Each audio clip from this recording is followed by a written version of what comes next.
Hello and a very warm welcome to the Gimme Wrestling podcast. My name is Ant, and today I want to talk a little bit about titles in WWE, because I feel like potentially the titles seem to mean so much less than they have done in the past. And I don't know exactly why that is, but I want to do a video and just sort of talk through it with you. And also, I want to encourage chat, so hit us up in the comments below, like the video, because it really helps out the channel, and let us know what you think. Do the titles mean anything? So let's go through a few examples of where the titles have meant nothing. I mean, Kofi Kingston's title reign was ended by Brock Lesnar in a 9-second match. With hardly any build. It was on SmackDown. I think it was when SmackDown first went to Fox. And it meant nothing.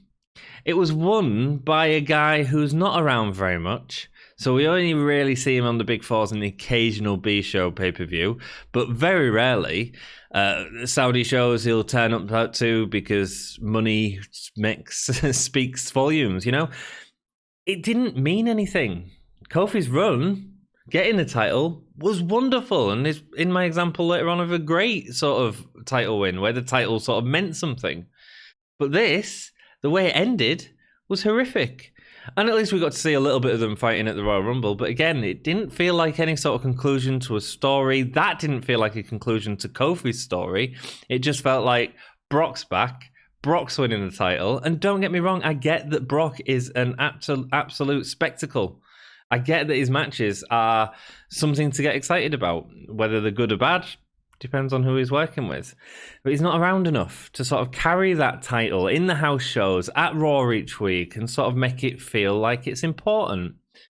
Roman Reigns, a guy, since he's come back from leukemia, he's been in a really long feud with Baron Corbin.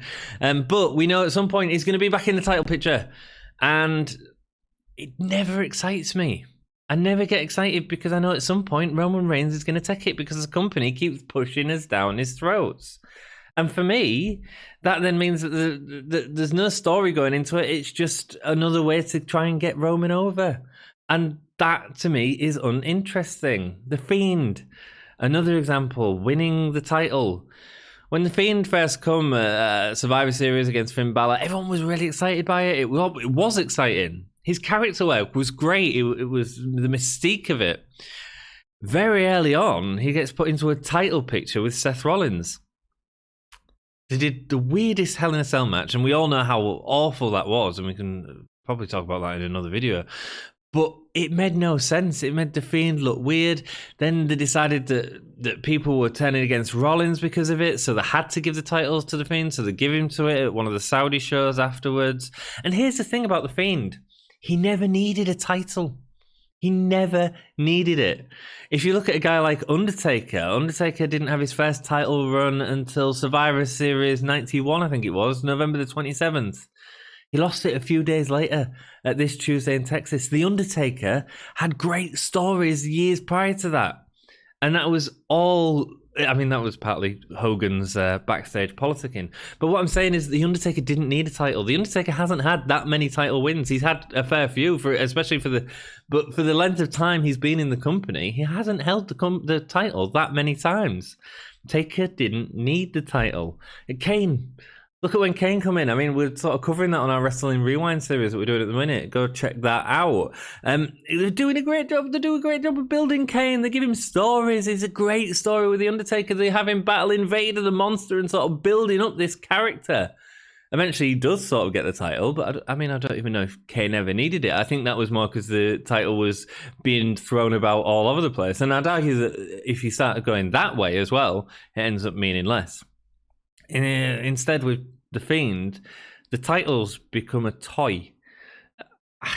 It means nothing all of a sudden, you know? I'm not interested in watching The Fiend versus Goldberg because it's for the title. I'm interested in watching The Fiend versus Goldberg because I'm wondering how two guys that don't sell are going to work together. It's not the title, unless you look at... You could argue that it kind of is exciting because you don't know how they're going for WrestleMania and stuff like that. But that's not what it's about. The title should be about stories. So let's look at times where the title has meant something recently. So Kofi Kingston. mentioned him earlier. Him winning that belt off Daniel Bryan was a massive moment. And that was all because of the story going into it. Kofi never was able to get his hands on that belt. They even brought back the feud with Randy Orton and went into that with Kofi's reign, which was great. It was all about Kofi not being deserving of that championship. And Daniel Bryan was using that as well, not seeing him as a threat. When he won it at WrestleMania, the crowd went mental. We was watching it in a pub and everyone was cheering. It was one of the best moments of that WrestleMania, without a doubt. So again, at that point, the title means something. Let's have a look at other times. Becky Lynch winning, obviously a big deal. That was partly the circumstances surrounding it. I think the build-up was really bad until a certain point. But again, it was the main event of WrestleMania. So whoever won that title, it was a big deal because it was the first title won at a main event in WrestleMania. However, also the three-way brawl that they had backstage, where they had the sort of car and Charlotte kicking Ronda's head off outside the car window, and all that had built up to a really good story. And to a story where we didn't really know who was winning. Like, I think the crowd wanted Becky to win, but they could have quite easily have given it to Charlotte, the sort of golden child, or given it to Ronda Rousey, who had done great work by that point. Another one would be Rhea Ripley defeating Shayna Baszler recently. I'd argue that was partly, again, because of the length of time that Shayna Baszler held the title. But this is all times when the title sort of meant something. What do they all have in common? It's story. It's story going into it, whether that's story that's built up by someone having the title for a long time, or story around someone winning the main event of WrestleMania, or story of someone never being able to achieve that success, never being able to reach that potential, and having it used against them by the heel.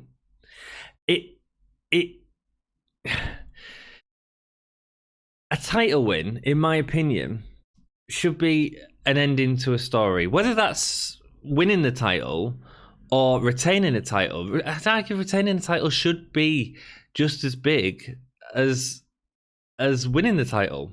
But quite often in WWE, it doesn't feel like that. And that's partly because of the people they're using as well, I'd argue. So people like Brock Lesnar, when he beats Finn Balor at WrestleMania, I just go, I go, well, they're not doing it yet.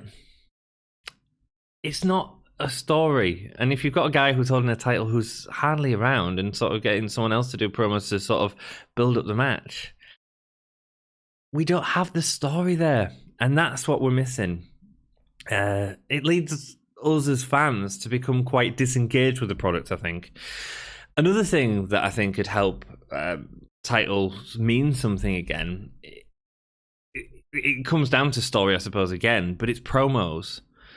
Nobody is speaking from sort of the heart, like Kofi sort of did when he won the title, and that was great, and they sort of gave Kofi the leeway to come up with his own promos at times, and it was very well written.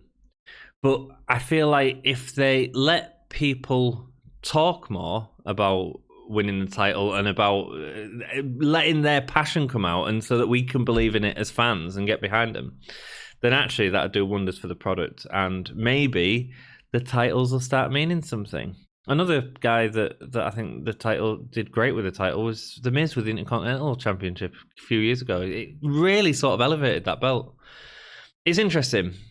I don't think titles are meaning very much in the WWE at the minute, but I think you can argue it both ways. So it'd be great to hear your argument in the comments below. Start a discussion with someone, have a look what other people have written and see if you agree with them or not. If you agree with me that titles feel like they mean nothing in WWE, or if you feel they mean something. We do lots of videos on the channel, so if you are new here, please hit that subscribe button for more wrestling content. We've got Wrestling Rewind series, which is really fun, where we look at old wrestling and review the old shows. Please like us on social media channels, Facebook, Twitter, and Instagram, as well as if you want merchandise, you can go to Redbubble and all that sort of stuff. Do titles mean anything anymore? It's an interesting question. I don't know what the answer is. Sometimes sometimes they mean absolutely nothing. Until next time, keep it gay.